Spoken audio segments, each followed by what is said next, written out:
Me point of వ్యూలో cost like BRS అంటే ఏంటి చెప్పండి. బీఆర్ఎస్ అంటే ఏంటి? బీఆర్ఎస్ ఫుల్ ఫామ్ ఏంటి? Anybody? Bank reconciliation statement. Voice break అవుతుంది, మళ్ళీ చెప్పండి. Bank reconciliation statement. Bank reconciliation statement. దీన్ని ఎప్పుడు ఉపయోగిస్తాం మనం చెప్పండి ఎవరైనా? బీఆర్ఎస్ ని ఎప్పుడు ఉపయోగిస్తాం? ఎనీవన్? మనం చెక్ మనము బ్యాంక్ లో డిపాజిట్ చేసిన చెక్స్ క్లియర్ అయిపోయినప్పుడు అవి వచ్చిన స్టేట్మెంట్ లో క్లియర్ చేస్తారు, దానికోసం యూజ్ చేస్తారు. Okay, very good. Okay, BRS అంటే బ్యాంక్ రీకన్సిలేషన్ స్టేట్మెంట్ అన్నాం. దీన్ని ఎప్పుడు ఉపయోగిస్తాం మెయిన్గా అంటే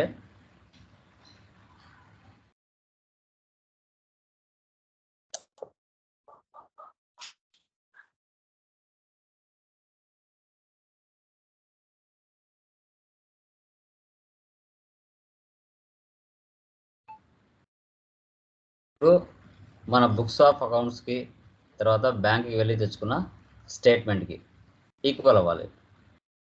ఓకే, ఇప్పుడు చాలామంది కూడా చూసుకున్నట్లయితే ఇప్పుడు మనం ఒకరి దగ్గర నుంచి పర్చేజ్ చేసిన లేదంటే ఒకరికి సేల్ చేసిన ఇమీడియట్గా క్యాష్ ఇవ్వరు. వారు ఏం చేస్తారు? మన బ్యాంక్ అకౌంట్లో ఐఎంపిఎస్, నెఫ్ట్, ఆర్టీజీఎస్ చేస్తారు. ఓకే, చేసిన తర్వాత మనం వెళ్ళి బ్యాంక్ లేదంటే మన మొబైల్లోనే డౌన్లోడ్ చేసుకోవచ్చు స్టేట్మెంట్, లేదంటే బ్యాంకుకి వెళ్ళి స్టేట్మెంట్ తెచ్చుకోవచ్చు. సో ఇప్పుడు మనము ఒక సప్లయర్ నుంచి పర్చేజ్ చేసాము ఒక 5 లక్షలు, లేదంటే ఒక కస్టమర్కి సేల్ చేసాము 3 లక్షలు. మన బ్యాంక్ అకౌంట్ ఏమో ఎస్బీఐ బ్యాంక్, బట్ కస్టమర్ మనకి ఇచ్చింది హెచ్డిఎఫ్సి బ్యాంక్, చెక్ ఇచ్చాడు. మనం ఏం చేస్తాం? ఆ చెక్ తీసుకొని మన బ్యాంకులోకి వెళ్ళి ఆ చెక్కుని మన బ్యాంకులోకి ట్రాన్స్ఫర్ చేసుకుంటాం. ఆ ఇస్తాను ఇమీడియట్గా పడుతుందా అంటే ఒక 2 అవర్స్ 3 అవర్స్ లేదంటే 1 డేనో పట్టచ్చు.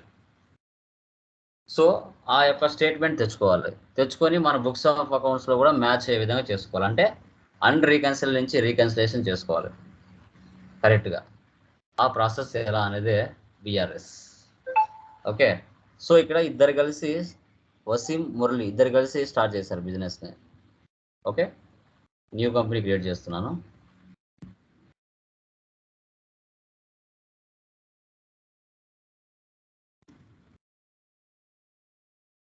ఆంధ్రప్రదేశ్, కంట్రోల్ ఏ, ఇది కూడా సర్వీసే, రిమైనింగ్ అని ఒకటేయండి అవసరం. ఓన్లీ బ్యాంకులతోనే ట్రాన్సాక్షన్ జరుగుతాయి, వేరే వాటితో జరగవు. డైరెక్ట్గా ఓచర్లోకి వెళ్తున్నా. డేట్లు కంపల్సరీగా మార్చుకోవాలి. డేట్లు mandatory 14 Alt C Waseem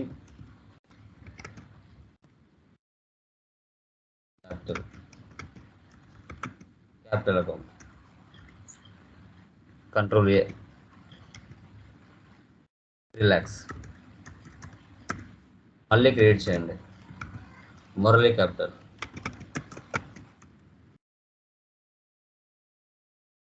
control A,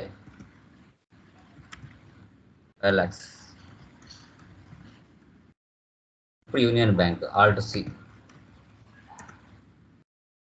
ఏ బ్యాంకులతో ట్రాన్సాక్షన్ జరుగుతున్నాయో ఆ బ్యాంకులతోనే మనము ఎంట్రీస్ పోస్ట్ చేస్తాం. కంట్రోల్ ఏ, సేవ్ చేయండి. ఇన్స్టార్ట్ నెంబర్, చెక్ మీద ఒక నెంబర్ ఉంటుంది, ఆ చెక్ నెంబర్ ఇక్కడ ఎంటర్ చేసుకోవచ్చు. డేట్ తర్వాత బ్యాంక్ నేమ్ కూడా ఇక్కడ ఎంటర్ చేయొచ్చు.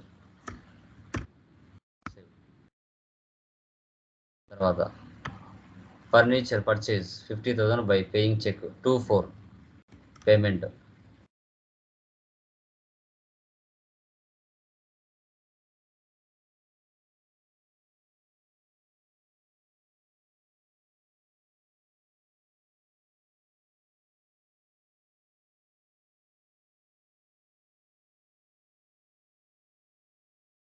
యూనియన్ బ్యాంక్, ఏ బ్యాంకుతో జరిగితే ట్రాన్సాక్షన్ ఆ బ్యాంకే తీసుకోవాలి. Next rented a building for office by paying 1 lakh advance by paying cheque. Date ఏమి ఇవ్వలేదు, ఇదే డేట్ లేదు, ఇది కూడా పేమెంటే. Rent for building and assets 1 lakh. Union Bank.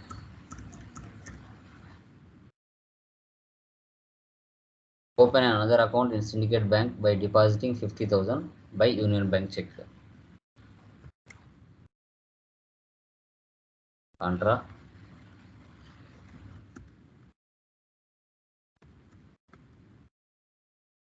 Alt C. Syndicate Bank. Bank account. Control A. Control A. C. Next. Cash withdraw from bank, Union Bank 20,000 for petty cash. Contra.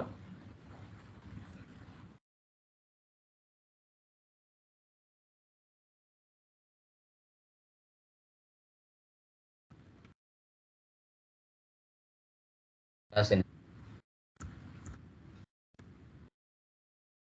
Next. 1/5. Taken loan from Interfax Services. Loans and liability. F6.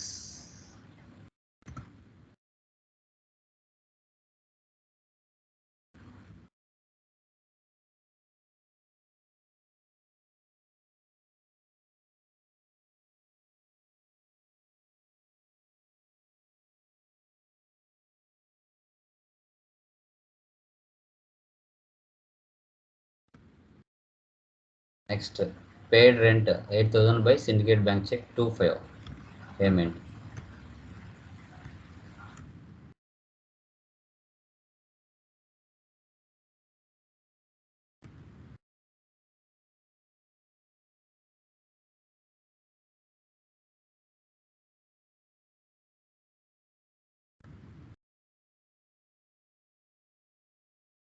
Next, 1/6 issued a Union Bank check to Interfax Services payment.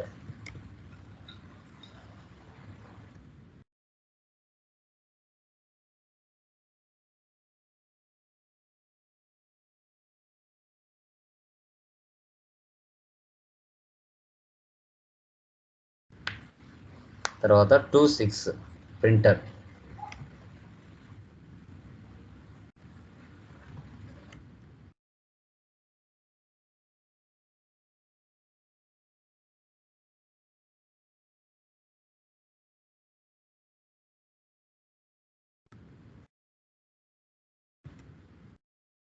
Star printers.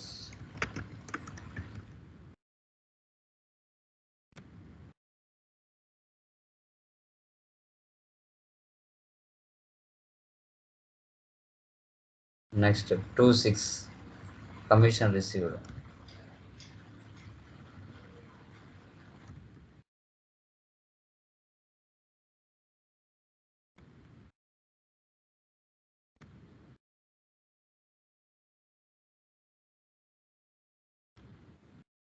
$65,000. ఇది cash bank ఏమి ఇవ్వలేదు. 1/7 cash deposit in syndicate bank. Contra.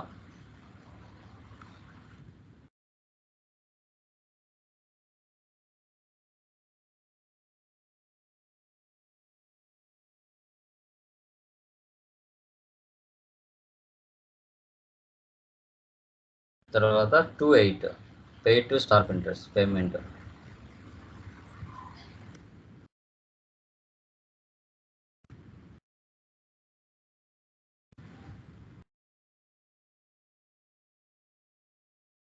రెండు బ్యాంకులతో transaction జరుగుతున్నాయండి.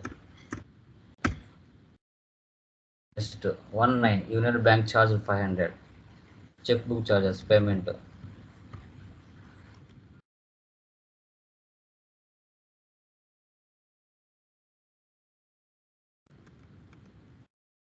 అప్పుడు డబ్బులు cut చేసుకుంటూ ఉంటారు బ్యాంక్ వాళ్ళు, 500 300 అలాగా.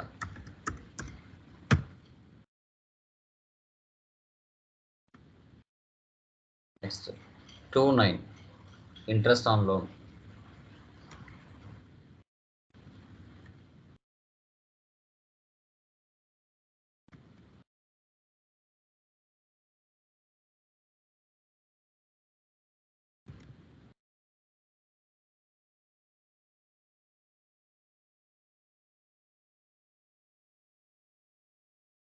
Has transferred from Union Bank to Syndicate Bank 31,000 110.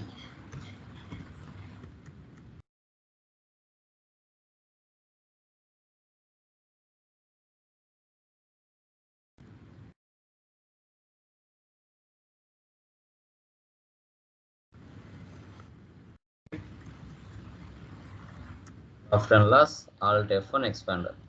Net profit 51,500. 51,500. Yeah. ఇప్పుడు బ్యాంకింగ్లోకి వెళ్ళాలి. Banking, bank reconciliation. యూనియన్ బ్యాంక్తో కొన్ని ట్రాన్సాక్షన్స్ ఉన్నాయి. Date, particulars, voucher type, transaction type, instrument date, తర్వాత ఇక్కడ బ్యాంక్ డేట్. బ్యాంక్లో పడిన డేట్ ఉంటుంది, ఆ డేట్ ఇక్కడ మనం ఇచ్చుకోవాలి. So debit balance, credit balance equal అవ్వాలి. Balance as per company books, amount not reflected in bank, balance as per bank. So books of అకౌంట్స్కి స్టేట్మెంట్స్కి రెండు ఈక్వల్ అవ్వాలి. 8,75,000 రావాలి. రెండు కలిస్తే ఇక్కడ వాల్యూ వస్తుంది, అట్లా రావాలి. సో యూనియన్ బ్యాంక్తో కొన్ని ట్రాన్సాక్షన్ జరిగాయి, తర్వాత సిండికేట్ బ్యాంక్తో కొన్ని ట్రాన్సాక్షన్ జరిగాయి. ఎస్కేప్. ఇప్పుడు చెక్ రిజిస్టర్. చెక్ రిజిస్టర్లోకి వెళ్తే ఇక్కడ చూడండి, అన్రీకన్సిల్డ్.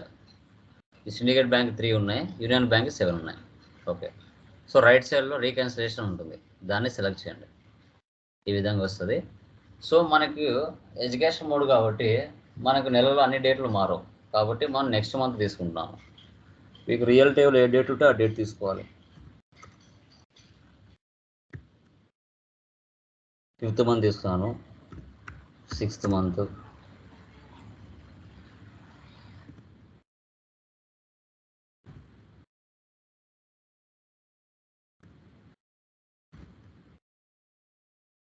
సేవ్ చూడండి.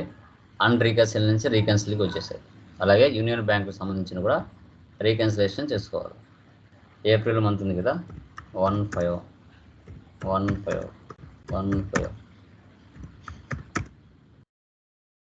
మే అంటే జూన్ 1/6, జూన్ అంటే జూలై 1/7, సెప్టెంబర్ అంటే అక్టోబర్ అంటే నవంబర్. నేను 1 మంత్ గ్యాప్ తీసుకున్నాను, బట్ మీ బుక్స్ ఆఫ్ మీ స్టేట్మెంట్లో ఏ డేట్లు ఉంటే ఆ డేట్లు ఇచ్చుకోవాలి. వచ్చేసాయా? టోటల్గా 10. ఎస్కేప్. బ్యాంక్ రీకన్సిలేషన్ చూడండి, ఒకటే ఉంది. ఇది ఏంటంటే ఇది కూడా ఇంకా రియల్ టైం అకౌంట్స్ ఉంటే కనుక కంపల్సరీగా మ్యాచ్ అవుతాయి, దాంట్లో ఎలాంటి డౌట్ లేదు. ఇది ఒక్కటి సరి చేసుకోవాలి. అది క్యాష్తో జరిగింటుంది ట్రాన్సాక్షన్. చూడండి, క్యాష్తో జరిగిన ట్రాన్సాక్షన్ రీకన్సిల్ అవ్వవు, ఓన్లీ బ్యాంక్ టు బ్యాంక్ మాత్రమే రీకన్సిలేషన్ అవుతాయి. ఈ విధంగా బిఆర్ఎస్ అనేది మనం చేసుకోవడం జరుగుతుంది. క్లియర్? ఏమైనా డౌట్స్ ఉన్నాయా దీంట్లో? బిఆర్ఎస్లో ఏమైనా డౌట్స్ ఉన్నాయండి? క్లియరా?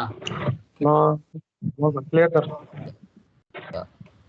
సో ఇది ఇంకా రిమైనింగ్ అన్ని మీరు ఆల్రెడీ ఇంకా డిస్కౌంట్ ఈ ప్రాబ్లంలో చూడండి, పేజ్ నెంబర్ 10th ప్రాబ్లం చూడండి, ఇక డిస్కౌంట్ ఒకటే వచ్చింది, ఇంకా రిమైనింగ్ అంతా సేమ్. డిస్కౌంట్ కాలం రావాలంటే F11లో ఏ ఆప్షన్ వేసి పెట్టుకోవాలి? ఎనీబడి? డిస్కౌంట్ కాలం రావాలంటే F11లో ఏ ఆప్షన్ వేసి పెట్టుకోవాలి?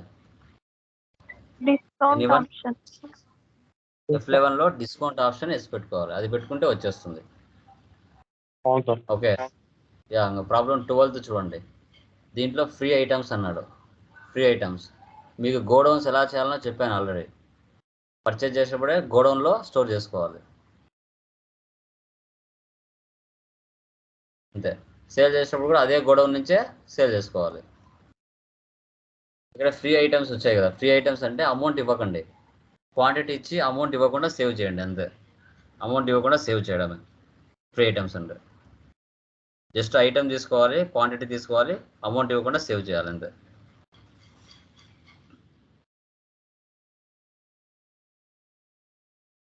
ఇది కూడా సర్వీస్ ప్రాబ్లం, ఇది కూడా సర్వీసే. ఫస్ట్ మెటీరియల్ ఫస్ట్ ప్రాబ్లం లాగానే ఉంటుంది, ఇది కూడా సర్వీస్ సంబంధించింది. ఇక్కడ ఈ మూడిటికి Mahendra capital, Vijaya capital, Arif capital. So interest calculation వేసి పెట్టుకోండి స్టార్టింగ్లో. ఇంట్రెస్ట్ క్యాలిక్యులేషన్ వేసి పెట్టుకొని 365 డేస్ ఇచ్చి తర్వాత ఎంట్రీస్ పాస్ చేయండి. అన్నీ మిక్స్ అయి ఉంటాయి, దీంట్లో కొత్త ఏమి ఉండవు. సంతోష్ కంప్యూటర్స్ ఇక్కడ కూడా ఫ్రీ ఐటమ్స్. క్వాంటిటీ ఇవ్వండి, రేట్ ఇవ్వకుండా సేవ్ చేయండి అంతే.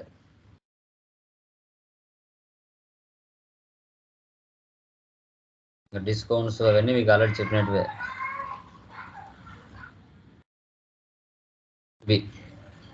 ఇవి అన్ని నార్మల్ ప్రాబ్లమ్స్. ఇంకా మనకి పేరోల్ ఒకటి ఉంది. ఆ పేరోల్ చెప్పామంటే ఆడికి మనకి కంప్లీట్ అవుతుంది. షార్ట్ కట్ తీసుకొని ఉన్నాయి, ఆ షార్ట్ కట్ తీసి కూడా టుమారో చెప్తాను.